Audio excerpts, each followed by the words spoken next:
Kabupaten Belitung, kita mengenalnya dari cerita di buku Laskar Pelangi, suatu daerah yang berbatasan dengan pantai yang banyak melahirkan tokoh-tokoh nasional negeri ini.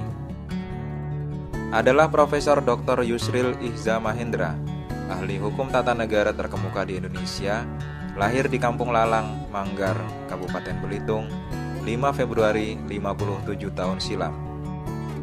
Kampung Lalang Manggar, tempat Yusril menghabiskan masa kecilnya, adalah sebuah kampung yang berbatasan dengan pantai, di mana sebagian besar penduduknya berprofesi sebagai nelayan.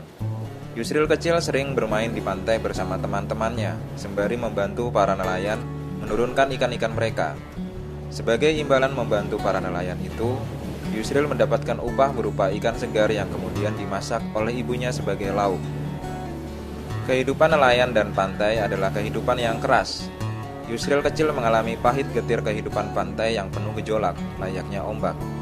Yusril kecil mengalami ketika teman sepermainannya hilang ditelan ombak dan jasadnya tidak pernah ditemukan. Juga menyaksikan bagaimana antar nelayan saling berkelahi dan ada yang terbunuh karena cekcok dan salah paham di antara mereka. Putra keenam dari Abah Idris Haji Zainal dan Uma Nursiha ini sering ikut ayahnya bekerja yang menjadi kepala kantor KUA di kecamatan di mana mereka tinggal. Ayahnya sering memberikan ceramah, khotbah sholat Jumat, ataupun mengajar agama di instansi-instansi seperti di lapas atau kantor polisi. Waktu ikut ayahnya mengajar agama di kantor polisi setempat, yang menjadi kepala polisinya dikenal dengan nama Pak Brewok.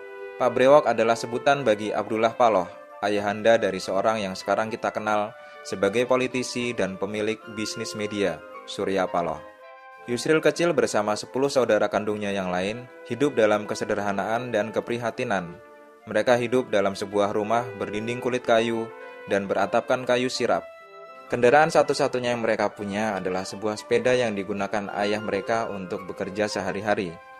Rumah Yusril berdekatan dengan rumah Pak Jarot, seorang komandan Pangkalan Udara Tanjung Pandan, Belitung. Yusril kecil sering bermain-main di halaman rumah Pak Jarot yang ukurannya luas dan terbuat dari beton. Pak Jarot sendiri adalah ayahanda dari Eros Jarot dan Slamet Raharjo, sutradara dan aktor besar dalam perfilman Indonesia. Media hiburan yang lazim saat itu, radio, pun tak mereka punya. Apabila Yusril kecil dan saudaranya yang lain ingin mendengarkan radio, mereka mesti ke rumah Pak Ahmad, tukang reparasi radio tetangga mereka. Rumah di mana Yusril tinggal tak berkamar mandi. Kalau ia mau mandi dan buang hajat, Yusril kecil mesti bergegas ke sumur di sawah belakang rumahnya. Pernah suatu ketika, Yusril kecil mesti berhadapan dengan ular tanah yang sangat berbisa sewaktu ia mandi di sumur itu. Sekolah sembari bekerja membantu kedua orang tuanya, karena kehidupan yang sulit dan prihatin dijalani Yusril dari kecil hingga beranjak dewasa. Sewaktu duduk di bangku SMP dan SMA, untuk membantu membeli paket buku di sekolah dan membantu perekonomian keluarga, Yusril dan saudaranya membuka usaha warung keperluan sehari-hari, yang modalnya mereka dapatkan dari gaji kakaknya yang bekerja di perusahaan negara timah. Walaupun sembari bekerja membantu kedua orang tuanya, Yusril kecil merupakan anak yang cerdas dan berprestasi di sekolahnya. Jiwa kepemimpinannya pun menonjol di antara teman sekolahnya. Oleh teman-teman di sekolahnya, ia dipercaya menjadi ketua kelas dan ketua OSIS di bangku SMP dan SMA. Yusril kecil tumbuh ditempa oleh disiplin pendidikan agama sang ayah. Ayahnya lah yang mengajari Yusril piawai membaca Al-Quran, yang kelak menjadi bekal Yusril dewasa, mengajari jamaah Masjid Agung Al-Azhar Kebayoran Baru, belajar baca Al-Quran sewaktu ia merantau di Jakarta. Abah Idris Haji Zainal sang ayah pula lah yang menulari Yusril kecil gemar membaca dan menjadi kutu buku. Koleksi buku sang ayah cukup lengkap, meliputi buku-buku berbahasa Indonesia, Arab, Belanda, dan Inggris.